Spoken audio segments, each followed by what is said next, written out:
What's going on, everyone? And welcome to our Talk and Play podcast, where we talk about funny and not so funny subjects while we play video games. Yes, and that leads us into today's topic. The whole movement for fat is beautiful. And we're going to leave it off there because we're about to open a whole can of worms up in this Odge. So let's blow your knowledge load.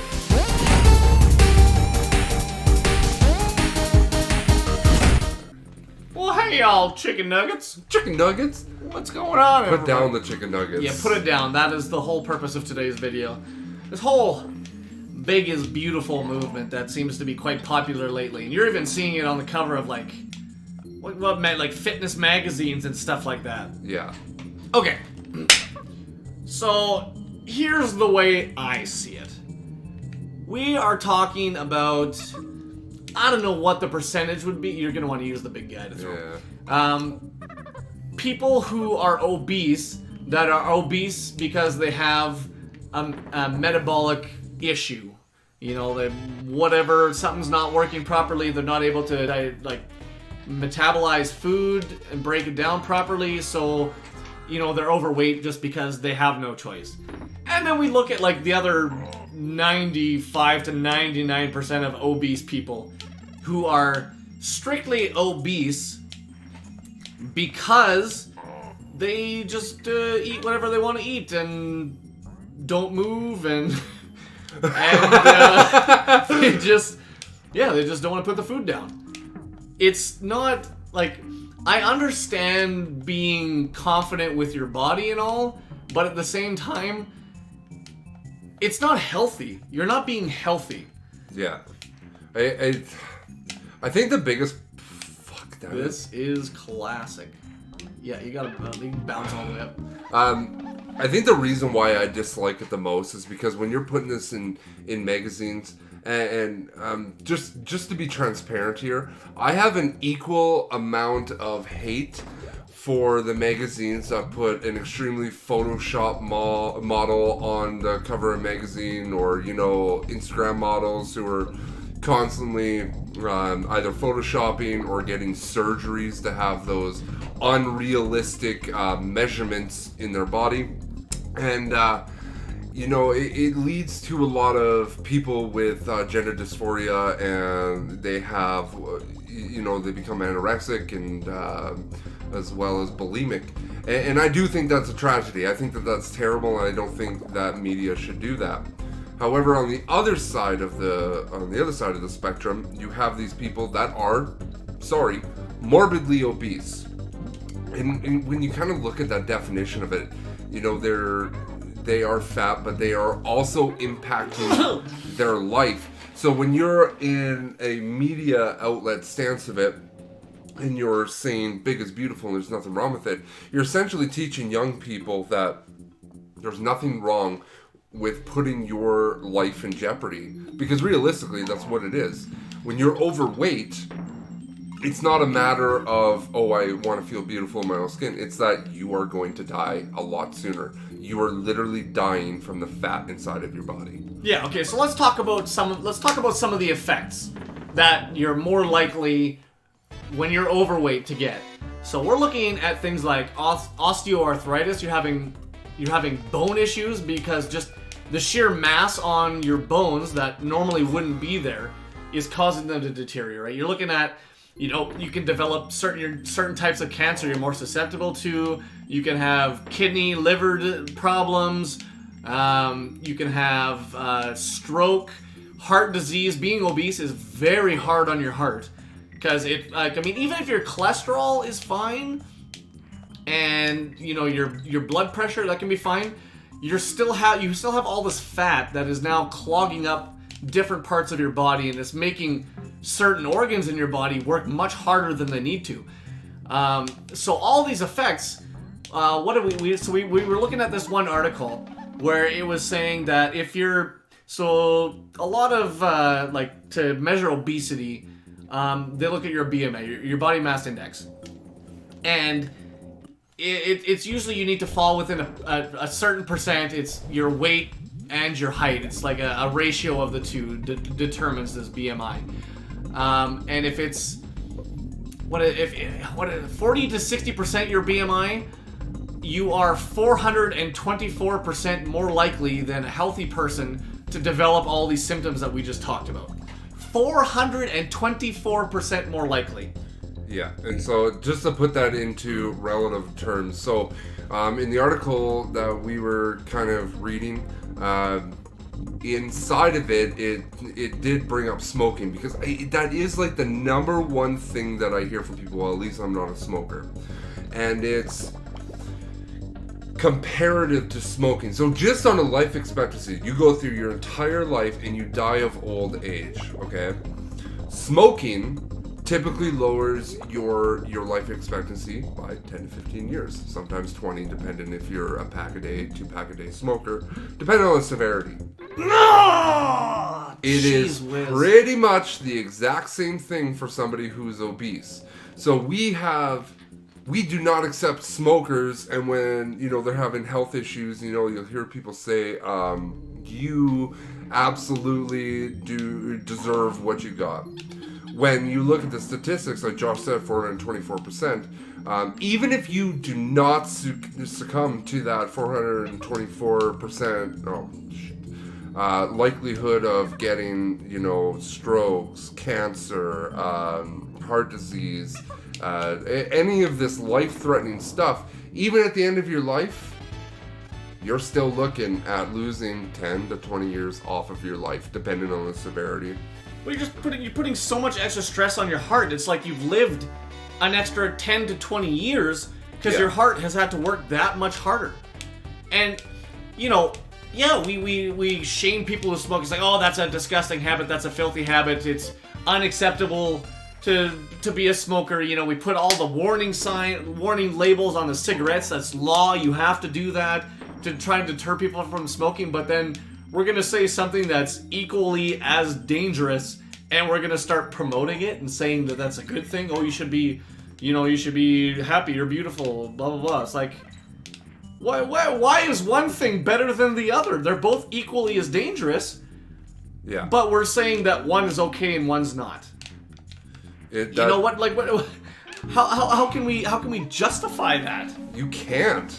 Like, the people that are trying to justify this, I'm sorry, but they're just the people that don't want to lose weight. They're perfectly fine with being fat and dying early. They don't want to put in the effort. They don't want to put the KFC down. They don't want to stop drinking a liter of cola or a 2-liter jug of milk every dinner time.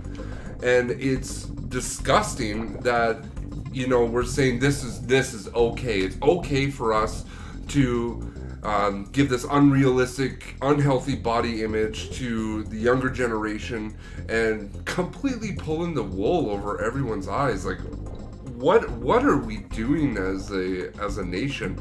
I want to put a picture up here on the screen, and it is a comparison of of 2 different people. One is an obese woman, the other one is not a super fit woman, but somebody of average size. And I want you to take a look at the fat areas around the organs, and specifically the heart and the brain, 2 of your probably most vital organs in the body. You see how they have fat around the brain, and their heart is severely enlarged. So why are we okay with that? Yeah, and then you also notice, like, the ankles. Yeah. They have problem with pronation, so they're kind of twisted out just from the constant stress of having all that extra weight bearing down on them. Like, they're not made to bear that much weight over a long period of time like that. So it's just like you can see all the issues.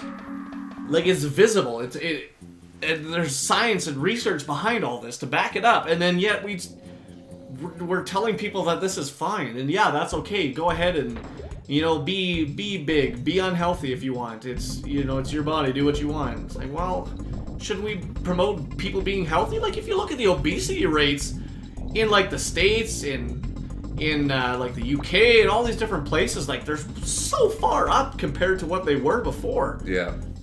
Like, people are just getting unhealthier as time goes on.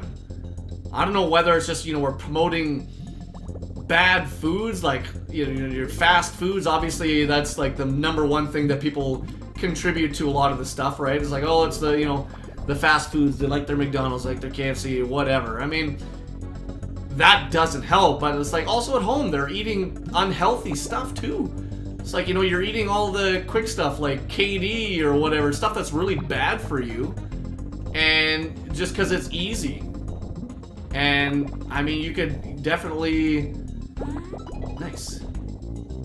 Like, a lot of this behavior can be cut out, and it's not a big deal. It's not like you have to only eat vegetables and, only eat a salad every meal. It's like, you don't have to do that to be moderately healthy. It's like, it doesn't even have to be, some super healthy thing. Just even moderately healthy is not that hard.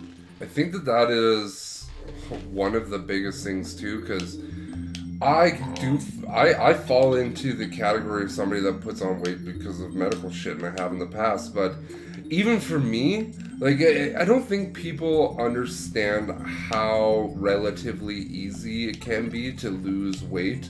Like, I'm not talking about somebody who's already thin and really wants to lose 3 pounds. Yes. That can be a lot harder for them to, oh my god, to lose that weight because it's such a low percentage. But for somebody that is morbidly obese, where 30 to 60% of their body is fat, simply not eating super shitty foods, like you could have a chicken stir fry, not something that's this goddamn big, like don't eat the whole chicken. But it's entirely reasonable to say that minimal exercise, as well as dieting for 90% of your meals, you will start losing a mass amount of weight. Like for me, for example, even with my medical issues, what I started doing was bike riding. That's it. And eating not super healthy, but relatively healthy, and I dropped 40 pounds in 2 months. It's not hard to do it. It's just people find it hard because they don't want to. Well, honestly, a lot of this stuff stems from addiction. You can get addicted to food. So these people, they eat because they are addicted to food. Yeah.